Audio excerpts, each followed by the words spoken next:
Apritējis jau gads, kopš Balvu pilsēta un 10 pagasti ir apvienoti vienā kopīgā novadā.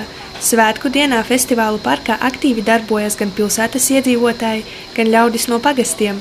Balvu novada komandas varēja apkārtējos iepazīstināt ar savu pagastu, izcelties ar neparastāko viru un atraktivitāti jautrajās stafetēs. Gan Balvu pilsētai, gan 10 pagastiem, kas šajā novadā ir bijušas savas tradīcijas, kā iepriekš tika svinēti svētki, kā suminēti iedzīvotāji, kā strādāts un kā vienkārši dzīvots.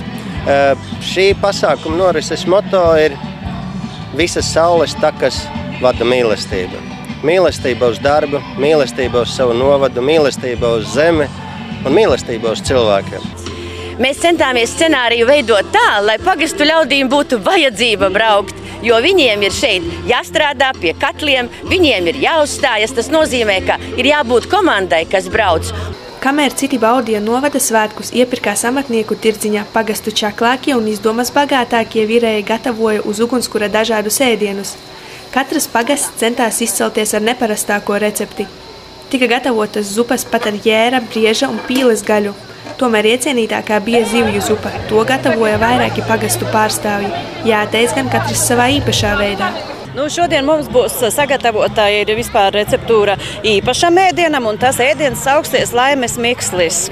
Un tur mēs visu kaut ko saliksim iekšā, gan savas rūpes, gan čaklumu, gan kādu jautru dziesmiņu, varbūt kādu kaimiņu ziņu, kādu piparotu vārdiņu, un mēs apkaisīsim ar mīlestības vārdiem un siltiem smaidiem. Vienu gadu esam vienoti novadā.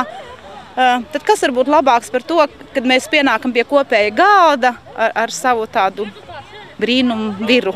Novada svētku dienā Balvos tika atklāts arī futbola laukums. Tas pilsētā tika izveidots ar futbola federācijas atbalstu. Es zinu, ka futbols ir populārs, kā visā pasaulē, kā visā Eiropā, tad noteikti arī Balvos. Ir bijis stadions, tagad būs 2 mazie laukumi, mazliet vēsturi, kāpēc tas tā ir. UEFA, tas ir Eiropas futbola savienībai, savā laikā bija 50 gadu jubileja, un viņi uzdāvināja visām Eiropas valstīm noteikti naudas summas, pa kur mums jāuzcer vismaz ir 50 laukumu visapkārt pa visu Latviju. Bet tas ir domāts tieši maziem bērniem, visiem tiem, kas dzīvo šeit laukuma apkārtnē, skolniekiem, meitenēm.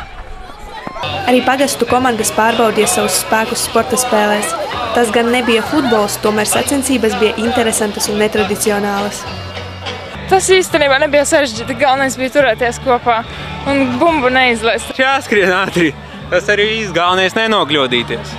Tāpat kā organizējot novada svētkus, arī ikdienā ikvienam esot jāstrādā plecu pie pleca, jo tad iecerētais izdosies. Es gribu pateikt ļoti lielu paldies tieši katram cilvēkam, kas ir iesaistīts, jo tas nav viena cilvēka darbs. Jā, tas ir varbūt pat 100 cilvēku darbs, kopīgs darbs, tā kā pulksteņa mehānisms, ja viss strādā, tad viss arī notiek.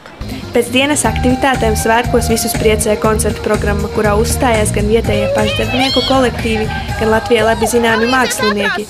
Un noslēgumā visiem par pārsteigumu tradicionālā salūta vietā tika dedzinātas salmu skulptūras, kas bija izveidotas latviešu ornamentu formā. Runājot ar Balvu novada iedzīvotājiem, varēja secināt, pirmie novada svētki bija izdevušies.